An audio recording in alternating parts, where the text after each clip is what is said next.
Je vais essayer de vous présenter le dispositif de recherche-action qu'on avait mis en place à Pontourny en 2016-2017, en essayant d'indiquer les leçons cliniques qu'on en a tirées au niveau de la recherche. Et tout à la fin, si j'ai le temps, ce qui n'est pas du tout dit, je vais essayer de comprendre ici avec vous les raisons d'un échec qui ne me semble pas du tout être un échec au niveau de la clinique et de la recherche, mais plutôt un échec dans la dimension administrative du dispositif. Alors, mise en œuvre du dispositif d'expérimentation au CEPIC 37. En 2016, lors de la mise en route du Centre de prévention, d'insertion et de citoyenneté de Pontourny, donc le CEPIC 37, le Comité interministériel pour la prévention de la délinquance et de la radicalisation, le CIPDR, avait confié une double mission à l'équipe dirigée par Fethi Benslama de l'Université Paris Diderot. Il s'agissait tout d'abord de mettre en place un dispositif d'aide psychologique pour des jeunes radicalisés accueillis dans le centre d'insertion et de citoyenneté de Pontourny. Et dans un second temps, adossé sur ce dispositif de prise en charge psychothérapeutique, il était attendu que soit développé un dispositif de recherche nourri par la clinique. Alors ce projet de recherche-action était justifié par l'état de l'art, qui montrait à l'époque, en effet, que les programmes de prévention de la radicalisation tels qu'ils existaient, essentiellement intuitifs et empiriques, ne disposaient d'aucun soubassement théorique susceptible d'expliquer les mécanismes psychologiques qui fondent les convictions du sujet radicalisé, ni des processus qui conduisent au renoncement à ces convictions ou qui aboutissent à leur résistance. C'était là précisément le but de notre exploration en Pontourny, qui visait, en utilisant les méthodes de la psychologie clinique, d'orientation psychanalytique, à comprendre les chaînes de représentation et d'affects conscients et inconscients, sous-jacents à l'acquisition, au renoncement ou à la résistance des convictions islamistes radicales. Alors, nous ne cherchions pas tant à mesurer, via d'éventuelles grilles d'observation, des attitudes et des comportements radicaux, mais à en débusquer les causes sous-jacentes propres à chaque personne radicalisée. Donc, nos travaux visaient 3 objectifs. Tout d'abord, il s'agissait pour nous de prendre en charge, dans le cadre d'entretiens individuels ou d'ateliers thérapeutiques collectifs, les personnes en situation de radicalisation accueillies dans le centre. Deuxième point, il s'agissait également pour nous d'élaborer à partir de ces éléments cliniques des travaux de recherche visant à reconstituer les trajectoires individuelles qui avaient abouti à l'adoption de la radicalisation, de façon à en dégager les mécanismes psychologiques. Et enfin, troisième temps, il s'agissait d'établir des bilans, aussi bien cliniques qu'au niveau de la recherche, au terme de 10 mois de prise en charge. Alors, sur le versant clinique, il s'agissait d'établir des bilans psychologiques individuels relatifs au renoncement ou pas concernant la radicalisation, au terme de 10 mois de prise en charge. Et sur le versant de la recherche, nous aspirions à mettre au jour les processus psychologiques qui conduisent au renoncement ou qui aboutissent à la résistance. Alors, détaillons ces 3 points, donc clinique, recherche et bilan. Concernant la prise en charge clinique, l'équipe de Paris Diderot est intervenue sur le terrain selon 4 modalités. Alors, la première donc, concerne les prises en charge individuelles des bénéficiaires. Nous avons donc tout d'abord mis en place des prises en charge au cas par cas, des prises en charge individuelles des bénéficiaires, sous la forme d'entretiens hebdomadaires avec un psychologue de l'équipe. Que visait cet abord clinique ? Rappelons que la notion de radicalisation, apparue d'abord dans le cadre de la lutte antiterroriste, désigne une catégorie criminologique et sociologique servant au départ aux pratiques intéressant la sécurité publique. Donc c'est une catégorie qui relève avant tout des renseignements généraux et de la police. Le travail des psychologues-chercheurs de Paris Diderot a donc été de traduire d'une certaine façon cette notion pour la transposer du registre de la surveillance policière vers le registre du soin, ou en tout cas de la clinique psychologique. L'enjeu était de parvenir, d'une part, à réintroduire la question du sujet, autrement dit, à faire valoir le fait que derrière l'étiquette de radicalisé, il y a un sujet qui tente de traiter son malaise par l'adoption de cette solution prête à porter. D'autre part, à dégonfler le fantasme qui commence à prendre corps chez certains professionnels, selon lequel on aurait affaire avec la radicalisation à une pathologie nouvelle, inédite, donc d'autant plus angoissante. À ce titre, l'un des premiers enseignements de Pontourny est, bien évidemment, qu'il ne s'agit pas d'une pathologie nouvelle, mobilisant des connaissances inédites, mais d'un symptôme propre à notre époque, indiquant une nouvelle expression du malaise dans la civilisation. Il s'agissait donc pour nous d'aborder la radicalisation non pas comme une nouvelle pathologie, mais, je l'ai un peu évoqué hier, comme un nouveau symptôme. Alors je rappelle qu'en psychanalyse, le symptôme est la tentative de solution apportée par un sujet à un conflit psychique. Contrairement à son sens médical, le symptôme ici ne réfère donc pas nécessairement à une maladie. Il renvoie le plus souvent à un simple malaise, à un désordre passager, à une impasse dans laquelle s'est trouvé le sujet. Le symptôme ainsi compris implique que le sujet se soit confronté au conflit qui l'a rendu nécessaire. Il est l'indice d'un choix actif, quoique inconscient, en tout cas pour partie. D'un choix actif donc du sujet qui va construire ce symptôme en le décorant, le parant d'éléments anodins empruntés à son environnement. Donc soit des expériences ordinaires, soit des bribes de culture, soit en l'occurrence pour la radicalisation des éléments de religion. Il n'est donc pas question, selon notre approche, d'envisager la radicalisation uniquement sous les modalités d'une manipulation mentale ou d'une forme d'emprise quelconque. Il y va d'un désir du sujet, et c'est ce désir qu'on visait à interroger. Notons que même si la forme superficielle du symptôme est nouvelle, donc cette forme est certainement nouvelle, cette forme de la révolte contemporaine, les phénomènes de radicalisation peuvent néanmoins être abordés via la clinique ordinaire du psychologue, puisque nous avons affaire majoritairement à de simples névrosés, c'est-à-dire à des personnes ordinaires.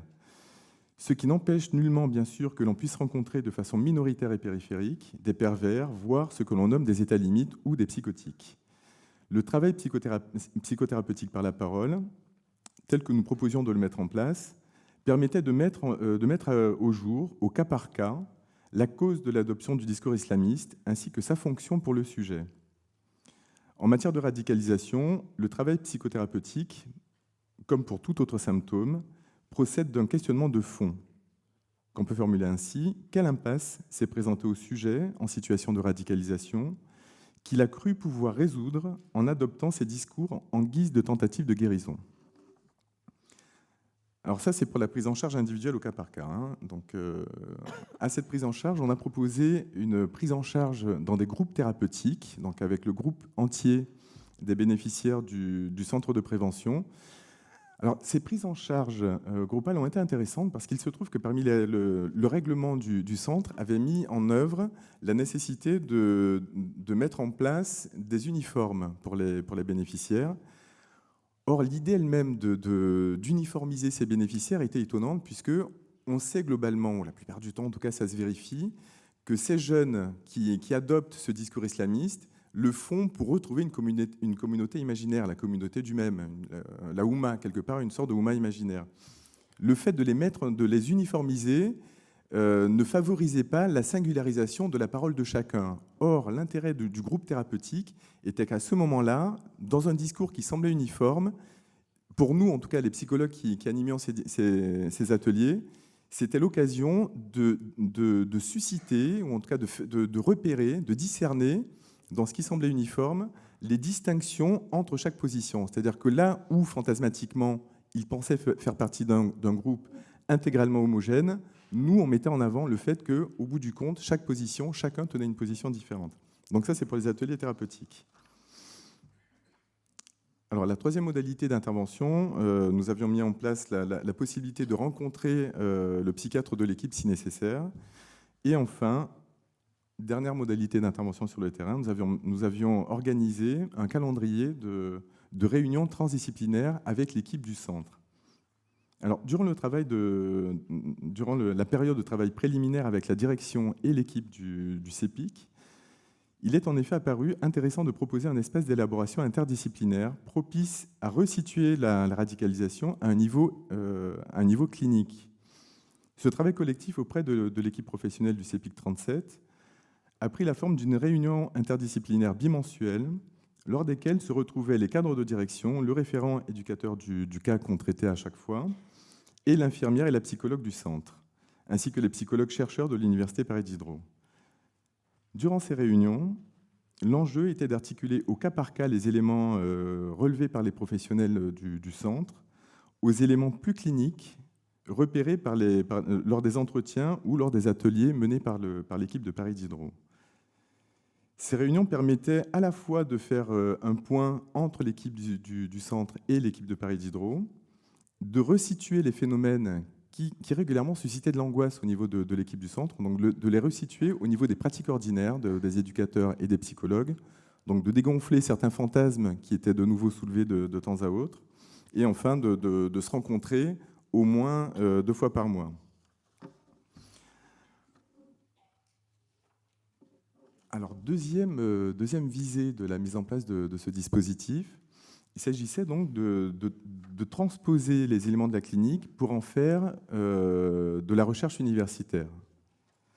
Alors, notre approche est fondée sur l'hypothèse que chaque personne radicalisée se radicalise pour des raisons qui lui sont propres.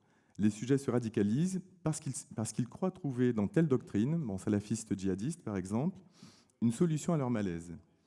Chaque cas de radicalisation est donc singulier. Or, pour chacun de ces cas, la cause du processus de radicalisation est en partie inconsciente. C'est toute une constellation d'événements, tout un parcours de vie, l'ensemble des éléments multiples composant l'environnement culturel, sociétal et affectif du sujet, qui ont, d'une façon ou d'une autre, participé au choix de l'adoption de la solution radicale.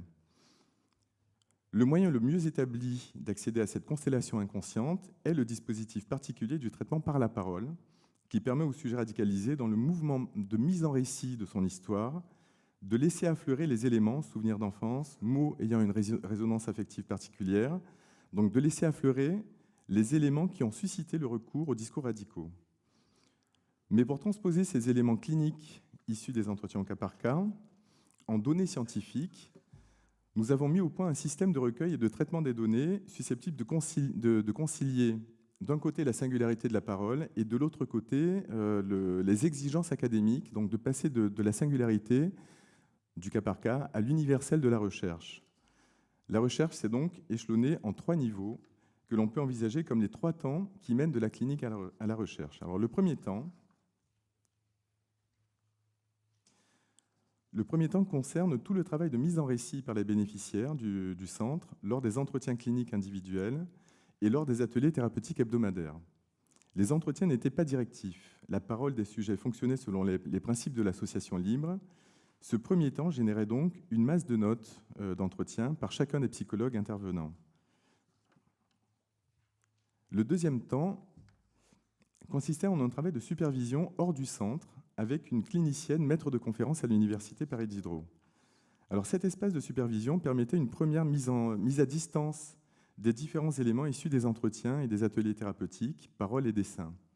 Il s'agissait, lors de ces séances de supervision, de traduire les données brutes issues de la thérapie en un texte dans lequel les récurrences, les répétitions, les points de rupture et les moments de bifurcation dans l'histoire des sujets pouvaient apparaître plus clairement.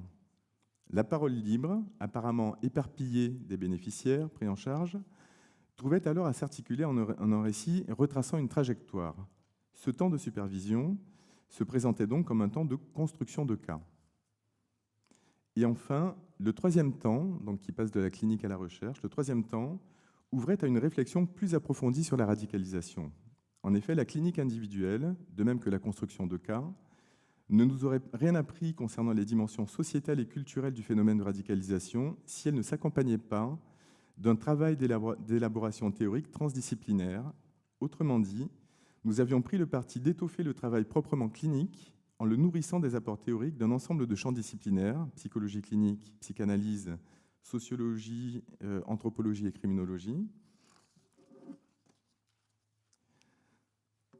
C'est-à-dire que pour tirer du cas singulier toujours unique les éléments renvoyant à la dimension paradigmatique, donc universelle du phénomène, il nous a semblé nécessaire de mettre en œuvre un espace d'élaboration théorique.